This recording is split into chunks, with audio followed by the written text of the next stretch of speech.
บ่ได้หัวหรอวะเฮือนเจ้าบ่ได้ฮู้บ่โดยบ่อนใดก็บ่ได้หัวบ่เห็นเฮือนน้องไสคักปานหยังเพิ่นน้องใส่หัวมั้งหัวเพิ่นค่อยบ่อยู่ห้องนอนเราก็หัวเพิ่นค่อยบ่มีเฮือนเจ้าบ่มีโดยเอ่อมาทดสอบหมดแล้วเมื่อวานบ่ตรวจสอบเบิ่งเรียบร้อยโดยปลอดภัยบ่มีผ่านโอ้ถือว่าได้การแต่เนาะบ่หัวเลยเนาะน้ำเนาะโดย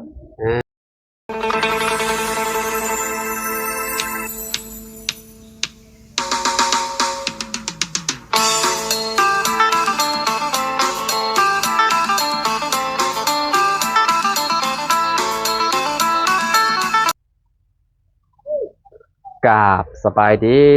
สวัสดีพ่อแม่พี่น้อง FC เบิร์ดสุขูสู่คนบ่ว่าสิอยู่ใน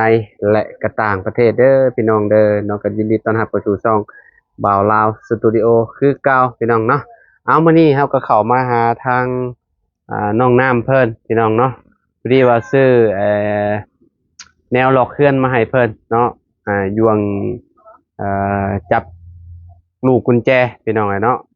หลอกหน้าบ้านให้เพิ่นนี่แหละพี่น้องแล้วก็ห้องน้องน้ำพี่น้องเนาะเมื่อวานนี่โอ้ฝนตกพี่น้องเนาะบ่ฮู้ว่าเฮือนน้องน้ำเป็นจังใดผ่านบ่พี่น้องเนาะหัวบ่หรือว่าแนวใดเนาะเพราะว่าฝนตกจากๆเลยเมื่อวานนี่ทางเฮือนเพิ่นเนาะแล้วก็เฮือนน้องไส้นี่คือแบบมันหัวพี่น้องเนาะเพราะว่าบางบ่อนที่ว่าเพิ่นตอกตะปูเด้พี่น้องตอกตะปูบ่ถึงไม้แล้วเพิ่นถอนไม้แหละคือแบบเพิ่นก็บ่ได้ตอกเลยตะปูบ่อนหันเลยบาดนี้มันลดเฮ็ดให้หัวพี่น้องบางทีเฮาเลื่อมสังกะสีได้พี่น้องหรือว่ารูซิ่งแหละเนาะเลื่อมแบบเลื่อมน้อยเนาะเลื่อมน้อยลายมันก็เฮ็ดให้มันผลมันซึมลงได้พี่น้องเนาะเพื่อนน้องไส้พี่น้องโอ้ยเนาะหัวลายบอดเลยเนาะเอ้าก็บ่ฮู้ว่าเพื่อนน้องนั่นสิผ่านบ่พี่น้องเนาะเพราะว่าผลอ่าเห็ดใส่ผู้ดีพี่น้องตกใส่เลยเนาะช่วงเห็ดเทือนเนาะพี่น้องเนาะเห็ดเทือนแล้วเรียบร้อยแล้วใกล้สิขึ้นอยู่แล้วผู้ดีผลมาล้างให้เลยเนาะถือว่าได้ที่เลยพี่น้องเนาะไปเดี๋ยวพี่น้องเดี๋ยวเข้าไปหาทางน้องน้ำเพิ่นพี่น้องโอ้อยู่เพื่อนอยู่ซ่านแหละ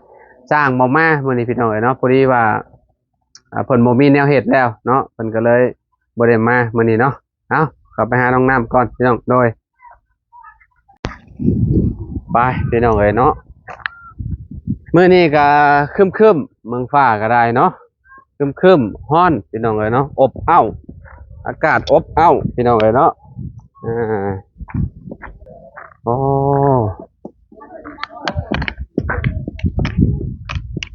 พี่น้องน้ำอยู่พี่เนาะเป็นยังไงเนาะสบายดีเจ้าไปขึ้นทางเฮือนผมเนาะมาแล้วกับมาทดสอบบนโน้นเลยเป็นยังไงเนาะเฮือนน้องน้ำเลยโอ้แสดงว่าเพิ่นล่างแล้วนี่เนาะพ้นบ่ล่างอ่ะนี่ฮะเออเจ้าล่างเองบ่โดยคิดว่าพ้นล่างใช่ดอกบ่เพิ่นล้างเองเมื่อวานนี่คือเห็นแลนด์มาแต่พุ่นเมื่อวานคนฝนแห้งบ่ทางนี่โดยแห้งทางลมพร้อมโดยเพื่อนเจ้าบ่สั่นบ่บ่บ่บ่จันอยู่เพื่อนเอาเจ้าชุมเจ้ามาเด้ชุมเจ้ามาพ้นเช้าแล้วบ่ซะแม่มีแต่พี่บ่จันอยู่เพื่อนบ่จันอยู่โดยเฮาก็เบาบุญเบาเพิ่งละน้อยสาวเพ็ญอยู่พุ่นแม่นบ่โดยพี่น้องเนาะบ่ได้หัวหรอวะเฮือนเจ้าบ่ได้ฮู้บ่บ่อนใดก็บ่ได้หัวบ่เห็นเพื่อนน้องไสคักปานหยังเพิ่นน้องใส่หัวมั้งหัวเพิ่นค่อยบ่อยู่ห้องนอนเราก็หัวเพิ่นค่อยบ่มีเพื่อนเจ้าบ่มีโดยมาทดสอบหมดแล้วเมื่อวานบ่ตรวจสอบเบิ่งเรียบร้อยโดยปลอดภัยบ่มีผ่านโอ้ถือว่าได้การแต่เนาะบ่หัวเลยเนาะน้ำเนาะโดยพี่น้องเนาะเฮาคิดว่าเกินน้องน้ำเพิ่นสิหัวซะดอกพี่น้องเนาะ บ่ฮู้อะเนาะ โดย โอ้พี่น้องเอ้ยเนาะอันนคือแบบเจ้าล่างมันเลยบ่นี่น้องนะ โดยเฮาสีดเสร็จแล้ว นี่ขอชื่อนี่มาให้เจ้า อันแนวล็อกก็แหละเนาะ ขอบใจเด้อ มีห้องเจ้าแล้วก็มองนี้ห้อง โดย ทางเข้านี่แหละ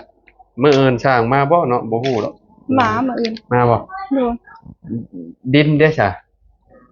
เป็นนะ ดินนั่นนี่ ยัง ดินเฮ็ดบันไดนี่ ยังบ่ฮู้ บ่เสียงเพิ่นบอกแล้วบ่นั่นได้จ้ะ บ่เสียงบ่ได้เข้ามื้อนี้บ่เสียงเข้าเมื่อวานนะ บ่เมื่อวานนี่เรามาเราเว้านั่นได้จ้ะ เราบอกมา ฮะ เราเว้ามา บ่ นี่ บ่ดินหั่นได้ ดู พระเจ้าสิมามื้อนี้ดินอันเฮ็ดบันไดเจ้านี่ได้ ดู อืมคือว่าเมื่อวานนี่บ่เสียงบอกกับเจ้าสิมาว่ะแต่ว่าแบบมันค่ำก่อนบ่เลยนะ ประมาณ3 โมง 3 โมง 4 โมงบ่เสียงมา 3 โมง4 โมงมื้อนี้บ่ เมื่อวาน บ่อ้ายว่าอันดินน่ะดิน ดินหมา ที่ว่าเบาเสียงเพิ่นสั่งน่ะ ยังบ่ฮู้ เออ เมื่อวานนี่บ่เสียงบอกค่อยว่าให้ทาอยู่ทางถ้าบ่เห็น โอ้เจ้าไปถ่ากับเจ้าเลยกับเจ้าบ่มา ดูค่อย บ่ ทา เห็น อยู่ กับเจ้า บอนเขาให้เลย อื บ่เห็น มบ่ ดู เป็นจังได๋เลงเมื่อวานนี่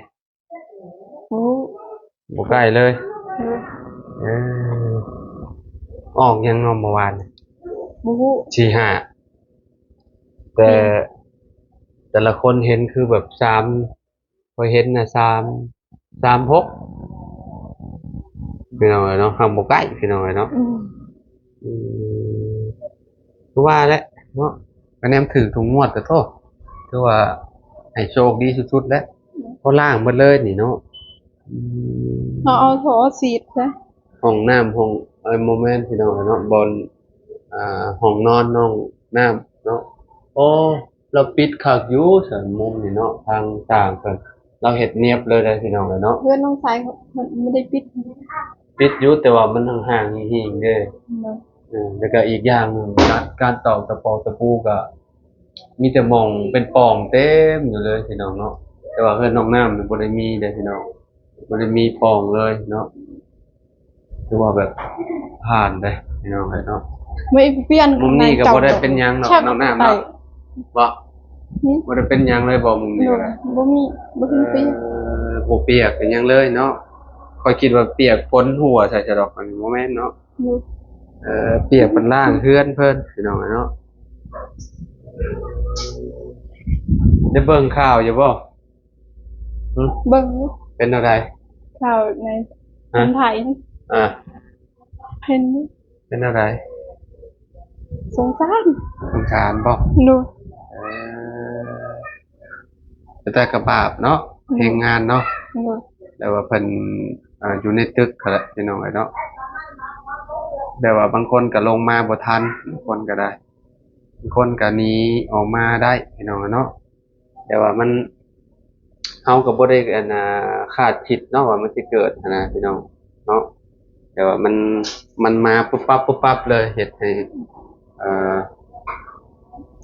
ผู้เฒ่าผู้แก่ก็มีได้อยู่ในนั้นออกมาแบบ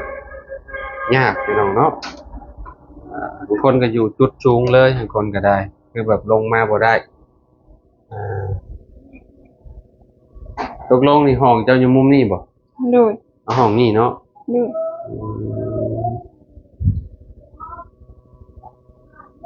พันล่างใหม่เลยพี่น้องพร้อมขึ้นเสมอคือว่าโล่งอยู่เลยเกือน้องน้ำเบิ่งห้องเอาไว้แบบนี้ก็ดีคือกันเนาะเอาไว้แบบนี้เนาะอันนี้ไผเอามาให้ บ่าวบุญ บุญ ดู บุญใช่ บ่าวบุญสารวัตร ดูบุญบรรปลาสร้างมาเบิ่งแล้วบ่ เมื่อวานนะ สร้างมาเบิ่งไฟบ่ เมื่อเสาร์นี่มาเบิ่ง เพิ่นว่าจังได๋ ใส่ ฮะ ใส่ เท่าไหร่ 5 ล้าน เพิ่นว่า5 ล้าน ดู เอ่อ ในราคา5 ล้านกีบเนาะอืแต่ละบ่อนก็5 ล้านได้เพิ่นเอาพี่น้องเนาะคะแนนว่าสายไฟไกลเพิ่นก็สิเอาแพงแหน่พี่น้องประมาณ6 ล้านพู้นแหละคิดว่าน้อง ờ mày đau kì น้อย mẹ sao hết ba phun cuối là hay กล้วยเอาให้ข่อยบ่ ừ. โอ้โดยขอบใจเด้อโอ้แม่ชะเพ็ญเราเอากล้วยให้พี่น้องเนาะอืเหมือนกล้วยชุกพี่น้องเนาะอ่าเพิ่นว่า5 ล้านเนาะ rồi อืมมื้อใดเด้เพิ่นสิมาบัดนี้เนาะพี่น้อง nhưng bố เพราะว่าเพิ่นต้องไปแล่นเอามาก่อนได้พี่น้องเนาะประมาณทิศ2 ทิศพู้นแหละเพิ่นจังสิได้มาพี่น้องเนาะแต่เฮือนน้องไส้หันยังบ่ได้อันนั้นอยู่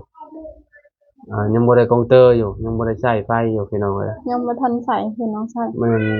มีแต่เดินอันนี้เมียนซื่อๆเดินทรายมันเมียนซื่อๆแต่ว่ากองเตอร์ยังบ่มาเด้ก็ được là sảy này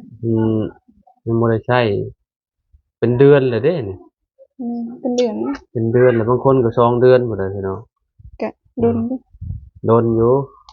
có hít ởเขาmànเขาใส่เลย บ่ได้ต้องไปยื่นเรื่องเอาก่อนได้ nhạc จังสิได้จังสิได้ไอ้ไฟมา đấy. เพิ่นแนมว่าไปบอกเพิ่นปุ๊บเดี๋ยวเพิ่นมาใช้เอาก็ดีตัวมันก็มีไฟใช้แล้วแหละ có hít làเขาใส่เลย เจ้าก็อดร้อนนั่นแหละเจ้าก็ได้เนาะบัดขึ้นเฮือนใหม่ก็ได้เนาะ rồi มันฮอดหน้าร้อนน่ะเด้พี่น้องเอ้ยเนาะมีแต่นอนอยู่ตารางพุ่นแหละหรือว่าออกมานอนเย็นนี่ก็ได้ yên เนาะยามกลางคืนหั้นนะพี่น้องเอ้ยเนาะเพราะว่าแบบมันบ่มีพัดลมเด้เนาะ rồi ตั้งแต่เกิดมาเจ้าก็เคยใช้บ่พัดลม một hơi nát yên vô cái miếng พัดลมบ่เคยใช้เทื่อ một จะไปนอนเฮือนอัน เพื่อนเปล่าเขา เฮือน ก็ ป้า บ่มี ก็บ่มีบ่ rồi อ๋อบ่ร้อนบ่ว้าวบ่หยังบ่ ngon cái cánh để ốt nó อืมเกิดมาบ่เคยมีพัดลมเลยเนาะ rồi บ่เคยมีแฟน để đó เอ้าแฟนก็คือพัดลมนั่นเด้ bố mi อ่า บ่เคยเลยเนาะบ่เคยมีพัดลมเนาะอากาศร้อนๆก็นอนร้อนเลยพี่น้อยเนาะคล้ายๆในดอกยังมีระเบียงอยู่เนาะออกมานั่งเย็นนี่ก็ได้พี่น้องเอ้ยเนาะเวลามันร้อนๆน่ะดึกมันเย็นๆแล้วก็จะเข้าไปนอนเนาะอืมพ่อไปใช้สำมื้อนี้น้องนะ ไปเฮ็ดอันนั้นไปเฮ็ดเวียกอยู่เฮือนอ้าย เฮ็ดเวียก โดย เฮ็ด จะ เวียก เขากินหยังเขากินหมู ฮะ เขากินหมู กินหมู โดย เสียเคราะห์เหรอบ่ เขาบ่ฮู้ เออเราก็บ่ฮู้ โดย พวกเจ้านี่คือว่าเห็นไห้อีกบ่ อืม ฮะ หายดีใจ ไห้ดีใจบ่ โดย เออก็เห็นอยู่แต่ไห้ อืม เออน้ำตาซึมเนาะ โดย ก็บ่คิดเนาะน้ำเนาะ โดย ว่าสิมี โอ้ มีทั้งเรือนมีทั้งไฟฟ้าเข้าถ้าเป็นข้อยก็โอ้ อืม คือกันนั่นแหละ โดย คนเฮาถ้าบุญบ่ฮอดจอดถึงกับผู้ใหญ่เพิ่นนี่ว่าบ่ได้ใดพี่น้องเอ้ยเนาะมันบ่แม่นเรื่องง่ายๆเนาะสิได้เรือนหลังหนึงได้กระต๊อบน้อยๆคือตูบเหล้าก็ยังก็ดีใจพอแฮงแล้วพี่น้องถ้าได้ซำนี้เฮงบ่ได้ว้าวแล้วอัน เป็นน้ำตาไหลเลย เออน้องน้ำนี่เป็นคนใจแข็งบ่น้ำ เขาบ่ฮู้ เอ้าเจ้าบ่ฮู้บ่ใจเจ้าเป็นจังได๋ ใจแข็งใจอ่อน แม่นบ่ โดย เอ่อมีอ่อนมีแข็งนะติ โดย แต่เวลามีแนวต่ำนี่คือแบบสิหายเนาะ โดย อืมเพิ่นอันนั้นเด้พี่น้องเนาะคะแนนว่าบ่ตามใจเพิ่นน่ะดิรอเพิ่นกับน้ำตาเพิ่นนี่บ่ออกพี่น้องเนาะเป็นแผงโซลาร์เซลล์ยังใช้ได้อยู่บ่ซะเนาะ ยังใส่ได้อยู่ เออ ตากแดดไว้อยู่ติ โดย เพราะว่า ก็น้องพี่น้องเขาก็บ่ได้ถามเพิ่นแต่เฮิงนะเนาะยังใช้ได้คือเก่าอยู่เนาะ โดย เออ มีไผมีน ฮะ ว่าเข็นมีไผเลยสบายอันนั้นเวลาที่คอยไปนอนให้จังถือเอา โซลาร์เซลล์นี่ได้ โดย โอ้ก็ดีแหละเนาะเราก็ไปนอนอยู่บ่ให้ ไปทางใกล้รถบ่มี คือแนมสร้างมานี่มื้อนี้หาแล้วพี่น้องเนาะเฮ็ดบันไดนะมันบ่ได้ยากเนาะมันเหลือแต่เฮ็ดบันไดอย่างเดียว เพราะว่าเฮ็ดบันไดแล้วเรียบร้อยเนี่ยเฮาสิจ่ายค่าสร้างเลยพี่น้องเนาะก็คือจบงานเลยเนาะหับเงินไปเฮ็ดหม้องใหม่บาดนี้พี่น้องอ่าก็บ่ฮู้ว่าอ่าสิมาตอนใดเนาะเฮทราย แต่ว่าเมื่อวานนี่บ่เสียงบอกว่าให้เจ้าไปถ่ายอยู่หั่น โดย เพิ่นยังบ่มาแสดงว่าเพิ่นมีเวียกหลายเห็นเนาะทางคนส่งแห่ส่งท้ายแหละพี่น้องเนาะกระป้อมก็ออกช่วงนี้เนาะ มันห่วง ฝนตกเด้พี่น้องเนาะฝนตกกระป้อมเริ่มออกตากแดดแล้วนับมื้อแล้วพี่น้องเนาะเจ้าก็กินบ่กระป้อม กินกระกัน บ่ โดย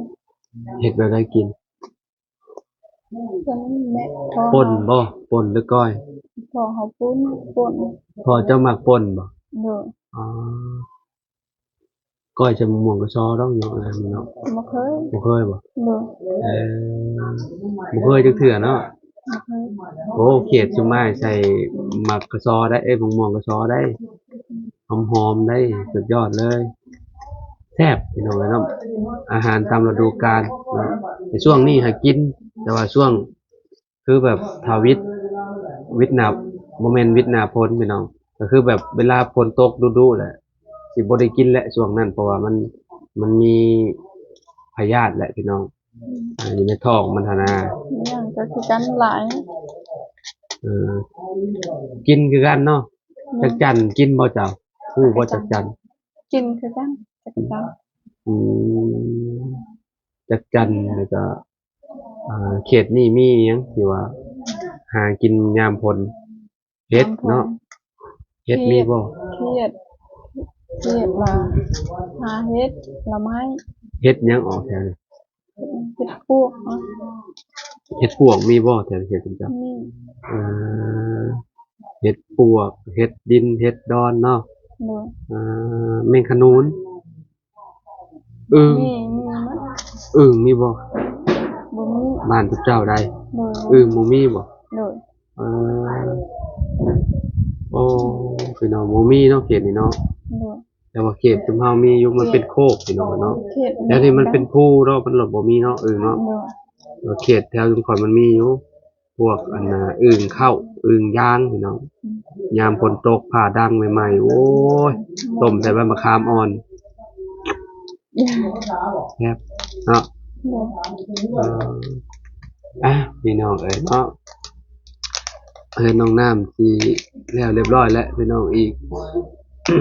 มื้ออื่นเนาะคันว่าสร้างมาคันว่าดินมาเรียบร้อยแล้วคือแบบจบมีแต่รอขึ้นมื้องามยามดีเนาะ ถ้าทีมงานก็มีได้ทีมงานบ่เจอเป็นคืน FC ว่าอย่าไปคัดเพิ่นเด้อว่าเพิ่นจะขึ้นก็ขึ้นโลดว่าบ่ได้คัดแต่พี่น้องเอ้ยเนาะคือแบบถ้าเพิ่นจะขึ้นก็ขึ้นเพื่อนเพิ่นเฮาบ่ได้ว่าอีหยังหั้นนะคันว่ามันจบมันงามก็ขึ้นไปโลดน้ำเอ้ยเนาะก็ดีใจนำเนาะเพิ่นก็จะขึ้นอยู่ไวๆแหละเพราะว่าเพิ่นจะอยู่กับต๊อบกันแต่ดนแล้วเนาะตั้งแต่อ่าเดือนก่อนพุนเนาะเออจน ถ้า ฮอดปั ที จจุ ม บัน งานก็ หือ ถ้าทีมงานก็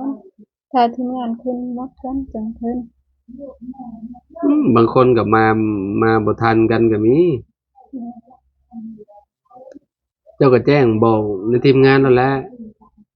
เจ้าจะขึ้นเมื่อใดหามื้อหาเลิกงามยามดี บอกแจ้ง FC น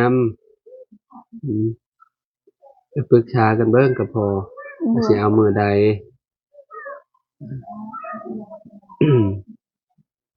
ซุ สมัยบ่มีปัญหาดอกสมัย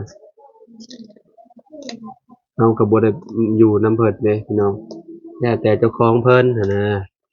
เนาะ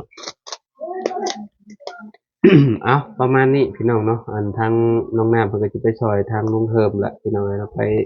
ก้อยกระป๋องกระป๋อมแล้วเนาะกินกระป๋อมก่อนก้อยกระป๋อมแซ่บๆพี่น้องเอ้ยเนาะครั้งแรกเลยได้นี่ที่ได้กินครั้งแรกของปีเลยพี่น้องเอ้ยเนาะก็บ่ฮู้ว่ามันสิแซ่บจั่งใดพี่น้องถ้าพ่อแม่พี่น้องเคยกินก็คือสิฮู้อยู่ก้อยกระป๋อมเนาะพี่น้องเนาะพี่น้องอันน่ะทางภาคอีสานเฮานี่แหละเนาะ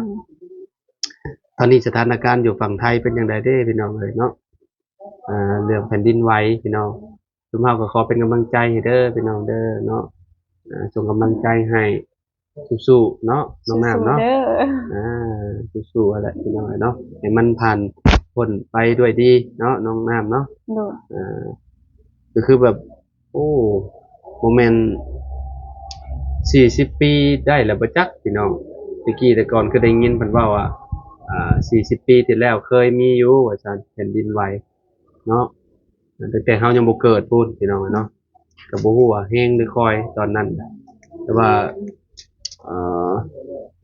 ปีอ่า68นี่คือแบบหนักได้พี่น้องเนาะคือว่าหนักแฮงปีนี้นะเอ่อจังได๋ก็ขอขอบคุณเนาะพ่อแม่พี่น้อง FC เบ่ทุกผู้ทุกคนเนาะที่ติดตามและเป็นกำลังใจให้เด้อพี่น้องเด้อเนาะขอบคุณหลายๆเนาะถ้าบ่มีพ่อแม่พี่น้องซุมเฮาก็คือสิบ่มีฮอดมื้อนี้พี่น้องเนาะ ขอบคุณหลายๆพี่น้องเอ๋ยเนาะขอบคุณผู้ชมทุกคนนั่นแหละฝากกดไลค์กดแชร์แล้วก็กดติดตามที่สำคัญก็อย่าลืมเบิ่งโฆษณาให้เนี่ยเด้อพี่น้องเด้อเนาะเอาสำหรับคลิปนี้เท่ากับน้องน้ำเนาะขอกล่าวคำว่าสบายดีสบายไปดีน้องน้ำโดยพี่น้องเอ๋ยเนาะโอเคนะพี่น้องเนาะเอาจังได้ก็